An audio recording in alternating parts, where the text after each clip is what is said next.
Could I command rough rhymes and horse, to suit that whole of sorrow, or which every rock his firm abutment rears, then might the vein of fancy rise full springing, but not mine such measures, and with faltering awe I touch the mighty theme, for to describe the depth of all the universe, is no emprise to jest with, and demands a tongue not us to infant babbling. But let them assist my song, the tuneful maidens, by whose aid Amphion walled in Thebes, so with the truth my speech shall best accord. O ill-starred folk, beyond all others wretched, who abide in such a mansion, as scarce thought finds words to speak of, better had ye here on earth been flocks or mountain goats. As down we stood in the dark pit beneath the giants' feet, but lower far than they, and I did gaze still on the lofty battlement, a voice bespoke me thus, Look how thou walkest. Take good heed, thy soles do tread not on the heads of thy poor brethren. Thereupon I turned, and saw before and underneath my feet a lake, whose frozen surface liker seemed to glass than water. Not so thick a veil in winter air hath Austrian Danube spread o'er his still course, nor Tanais far remote under the chilling sky rolled o'er that mass had Tabernich or Pietrapana fallen. Not e'en its rim had creaked.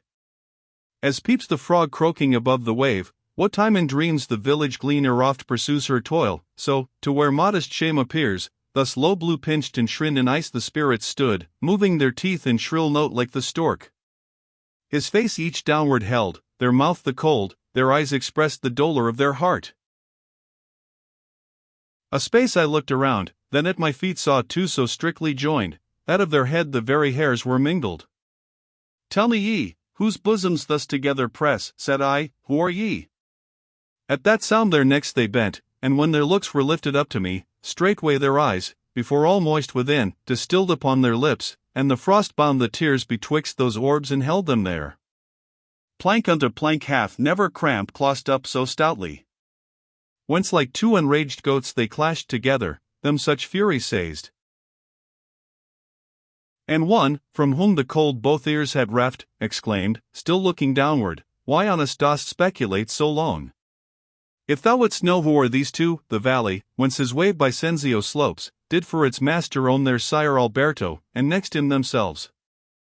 They from one body issued, and throughout China thou mayst search, nor find a shade more worthy in congealment to be fixed, not him, whose breast in shadow Arthur's land at that one blow dissevered, not Focaccia, no not this spirit, whose o'er-jutting head obstructs my onward view. He bore the name of Mascaroni, Tuscan if thou be, well knowest who he was, and to cut short all further question, in my form behold what once was Comichini.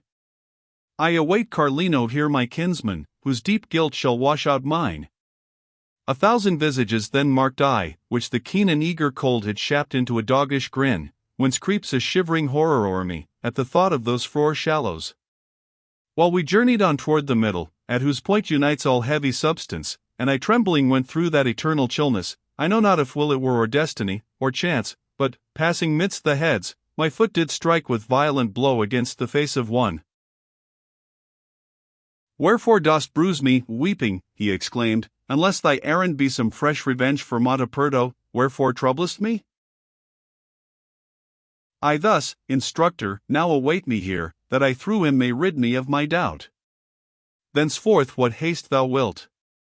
The teacher paused, and to that shade I spake, who bitterly still curs me in his wrath.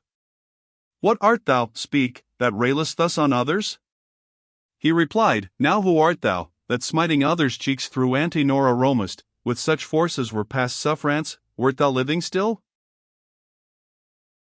And I am living, to thy joy perchance, was my reply, if fame be dear to thee, that with the rest I may thy name enroll. The contrary of what I covet most, said he, thou tenderest, hence, nor vex me more. Ill knowest thou to flatter in this vale. Then seizing on his hinder scalp, I cried, Name thee, or not a hair shall tarry here. Rend all away, he answered, yet for that I will not tell nor show thee who I am, though at my head thou pluck 1,000 times. Now I had grasped his tresses, and stripped off more than one tuft, he barking, with his eyes drawn in and downward, when another cried, What ails thee, Bacca? Sound not loud enough thy chattering teeth, but thou must bark outright? What devil rings thee? Now, said I, be dumb, accursed traitor. To thy shame of thee true tidings will I bear. Off, he replied, tell what thou list, but as thou escape from hence to speak of him whose tongue hath been so glib, forget not, here he wails the Frenchman's gold.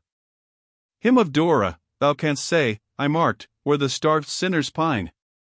If thou be asked what other shade was with them, at thy side is Beccaria, whose red gorge disdained the biting axe of Florence.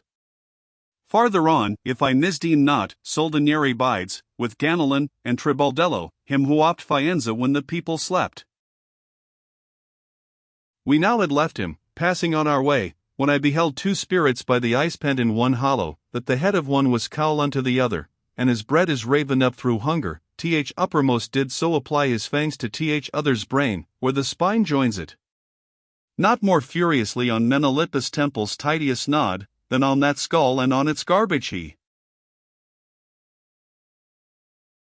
O thou who show'st so beastly sign of hate gainst him thou pray'st on, let me hear, said I, the cause, on such condition, that if right warrant thy grievance, knowing who ye are, and what the colour of his sinning was, I may repay thee in the world above, if that wherewith I speak be moist so long.